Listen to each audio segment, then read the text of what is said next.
Thanks for checking out this episode of Best of Trek, Worst of Trek. I'm your host, Dustin Wing. Rounding out the bottom 50 worst episodes is number 706, UV Light Lizards, or Identity Crisis. We open into a recording of Geordi and other Starfleet officers taken on a planet years earlier aboard the USS Victory. This lends backstory to why in Elementary Dear Data, Geordi is making a scale model of the sailing ship Victory as a present for its captain. Members of the away mission have been recently going insane, doing everything they can to get back to that planet. Turns out they picked up a nasty hidden pathogen that's now compelling them to return and turning them into invisible lizard people that can only be seen under a certain spectrum of UV light. In the end, Crusher develops a cure, and one of the last members of the ill-fated away team helps the crew find Geordi on the planet after completely transforming and escaping. They convince him to come back, but all the others there are too far transformed to help. This episode is all about not picking up on subtle problems and then creating new ones by not setting containment protocols or assigning security to watch the infected crew. While the plot drags and is pretty dull, the little background elements are amazing. There's some great lighting just before the 11-minute mark with different colors, interesting shadows, and just a hint of fog only in the background. Also, the VFX and makeup of the lizard people in their eyes are superb for the time. However, you can only polish a turd so much to make it more interesting. Burnt to a crisp at 7:05, we have Roasted Iguana, or Extinction. In a less than 30-second intro, we see a random alien being burnt alive by other aliens in EV suits. After skipping over the long road, we end up with some massage time with T'Pol and Trip. As usual with Enterprise, it's all downhill after the sexy time. Looking for a possible Xindi reading, a landing party goes down to a planet and nearly instantly starts turning into some type of proto-human lizard people, except T'Pol, who is a carrier but doesn't transform all the way. Trip in command again shows us that anybody besides Archer that sits in the captain's chair gets an immediate buff to speech challenge rolls when they're informed that they've violated another culture's space. And the penalty's supposed to be death, but we'll let Enterprise slide as long as they leave. They're also there to kill any species that gets infected with the lizard virus so it doesn't spread.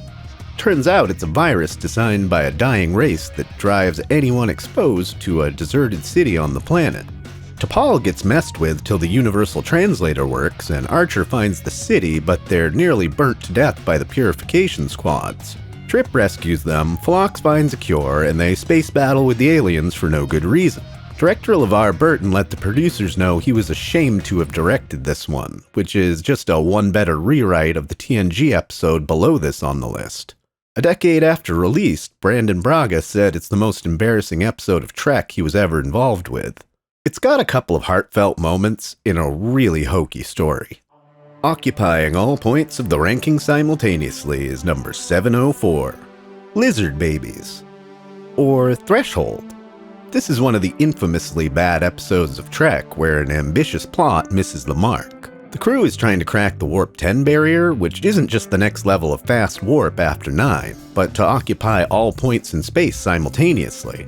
After some holo tests and pleading to be the first test pilot, Paris takes a shuttle to Warp 10. He's gone for a bit, and then luckily the shuttle comes out of warp near Voyager again. After an incredible ride he can't quite put into terms anyone else would understand, they find out he's allergic to water and that the overall trip changed him. Until he dies. Until he comes back to life for no reason. As he transforms some more, he grabs the captain, steals the Warp 10 shuttle, and is off to points in the cosmos unknown. The shuttle could have gone anywhere in the universe, but chose to come out of warp a few light years away from Voyager, with both Paris and Janeway having reached their ultimate evolution as some kind of lizard fish. The Doctor is able to restore them, and they decide that the technology is too dangerous to use again, even though they could be home in a second, and the Doctor could have cured them when they got there. Drats, not getting off the island this week. It's too bad a cool concept ended up in such a bad plot, and there isn't even a neat visual effect to accompany the idea of simultaneously occupying all points in space. And somehow this one won an Emmy for makeup. Passing through at number 703 is Power Surge, or The Lights of Zatar. The The Enterprise detects some kind of spatial light storm headed for Memory Alpha, which is the central repository for all Federation knowledge. After the storm passes, a landing party find everyone dead and most of the data stored there wiped out. The energy comes back before they can all beam up and spares a female crew member named Lieutenant Romaine. Turns out the Storm of Lights are the last 100 beings of a doomed race trying to find humanoid hosts to inhabit. After inhabiting Romaine, the crew force the being out of her and leave her on Memory Alpha. The faces people make when they encounter the lights are weird. There's awkward camera angles throughout the runtime, but it is interesting that they made the dead bodies found on Memory Alpha Andorians and other species. Lurking beneath the sand at number 702 is ugly bags of mostly water, or home soil. The Enterprise is checking in on a group of terraformers who seem to give them a tour guide level pre-scripted walkthrough of their facility. When someone dies from a malfunctioning laser drill, Data goes in to see what happened, and he's sealed in and has a behind closed doors battle with the homicidal laser. One of the terraformers is upset that Data destroyed his tool instead of being glad that it didn't kill two beings. Data and Geordi find a small glowing rock at the bottom of the laser bore shaft. They get it back to Enterprise and discover that it's a form of non-carbon-based life that replicates and tries to take over the ship. They convince the terraformers to stop destroying the creature's ecosystem, apologize, and put it back where they found it. At one point, Data has to android-splain procreation and mitosis to a medical doctor. Also, how many times does Picard have to make an order to control the entity before he realizes they have no control? This is another great premise, executed in a hokey manner. Beaming aboard for some action at 701 is how Mrs. Troy got her groove back. Or Manhunt. This is the first time we see Loxana Troy in this list, and we could have skipped 90% of the episode. 3 plots converge and only one of them is actually Trek. Enterprise beams a pair of aliens and Ambassador Troy aboard the ship to transport them to a conference on Pacifica. It's immediately awkward with the fish people who hang out in stasis in the transporter room, passively taking all the racist shots coming their way, including from Pulaski, who fills time with good doctoring and acting. Majel, who is going through Beta Z menopause, stalks Picard, and an awkward dinner date that includes footsies ends with Data being his wingman.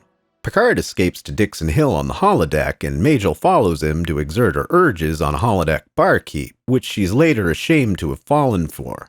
In the end, Mrs. Troy foils the fish people who are going to blow up the conference. This episode is hilarious, and you can see how the actors are awkward and can't take it seriously. So much of it is time-wasting filler, with Worf touching the fish people's food and going to a place where everybody knows your name on the holodeck. Majel is a treasure to the Trek franchise, but you wouldn't know it from watching this episode. Fulfilling stereotypes at number 700 is "Sucks getting old," or The Deadly Years. A landing party check on a Federation research colony to find nearly everyone dead. The last 2 survivors appear elderly, but are actually young to middle-aged. They go back to the ship to find out everyone was infected with something that makes them age rapidly, and for some reason don't quarantine anyone. On board is a Commodore they're transporting, who when Kirk gets too old and infirm, takes command from, even though he's never captained a starship before. He orders them on a stupid course Sulu should have explained more clearly that takes them through the Romulan neutral zone. The Enterprise is surrounded by about 10 Romulan ships, and the Commodore realizes he's not cut out for command mid-battle. Thankfully, McCoy saves the day just in time with a cure, and Kirk takes command and bluffs the Romulans with the Corbomite maneuver, and everything's cool! The Romulans are the most interesting part of this episode, that otherwise is 50 minutes of cliché jokes about aging. Struggling to be young at 699, we have Fountain of Youth, or Too Short a Season. The Enterprise takes aboard a high-ranking admiral headed to negotiate the release of Federation hostages from a world he helped settle a dispute on decades earlier. He's been taking a black market de-aging drug to make himself young and virile again. He demands to lead a gung-ho away team to try and free the hostages, but just ends up getting hurt and retreating. At the end, he faces the leader of the planet that wants the admiral to pay for his crimes. It turns out all those decades ago his negotiations actually gave weapons to both sides of the conflict and dragged out the war for decades. And now he's trying to put right what once went wrong. He ends up dying because of the de-aging drug, and that's it. Deanna actually seems competent in this one, and I don't know how the writers let her character slide after season 2. There's a really great talk about the Prime Directive that's probably the high point of the episode. This was a behind-the-scenes breaking point for the production team, where a longtime Trek writer DC Fontana left the show in protest of Gene Roddenberry's lawyer making rewrites to scripts. It also got Maury Hurley to demand Gene hand over day-to-day control of the show. While I'm not sure Maury was the best showrunner for Trek, Gene Roddenberry was a better world designer than a writer. If you haven't seen the documentary Chaos on the Bridge that shows the craziness that went on during the first 2 seasons of TNG, I can't recommend it enough. Ah, computer. That program is available. Thanks, Majel. Majel. Thanks, Majel. Majel. Won't hurt much. Thanks, Majel. Brain circuitry patterns of alien life units identical. Thanks, Majel. Everything appears normal, Doctor. Thanks, Majel. Between 60 and 72, aging rapidly. Thanks, Majel. Structural collapse is imminent. Thanks, Majel. Holodeck 3. Majel. Commander LaForge is not on board the Enterprise. Thanks, Majel. Affirmative. Majel. Please restate question. Thanks, Majel. Probability positive. Majel. Not organic. Thanks, Majel. No interferometric patterns present. Majel. Luoxana Troy, a daughter of the 5th house, holder of the sacred chalice of reeks, heir to the holy rings of Betazat. Thanks, Majel. Legs. Where are the legs? Majel. He has nice legs too, little one. Thanks, Majel. He's a little bit on the stuffy side. Majel. Hello, Jean-Luc. Thanks, Majel. You never assume anything where Luoxana Troy is concerned. Majel. Not really. Thanks, Majel. I'm sure you're needed on the bridge as well. Majel. But I'm going to do the only honorable thing there is to do. Thanks, Majel. Program complete. You may enter when ready. Majel. Do you wish to leave the holodeck and re-enter? Thanks, Majel. I'm not scheming. I'm deciding. Majel. Your Commander Riker and I will be joined in the union of matrimony. Thanks, Majel. We'll talk about the details later. Majel. Come along home. Thanks, Majel. Is Commander Riker still on the bridge? Majel. Riker is currently in holodeck 3. Thanks, Majel. You feel unable to handle me. Majel. Oh, their robes are lined with ultratium, highly explosive, virtually undetectable by your transporter. Thanks, Majel. Satire in Trek. Satire in Trek. You're on a mission to save them. We're on a mission from God. Yeah, well, that's what old people do. They fall asleep. I want full emergency power. I want a hamburger. I want the warp drive engines on full standby. I want a hot dog.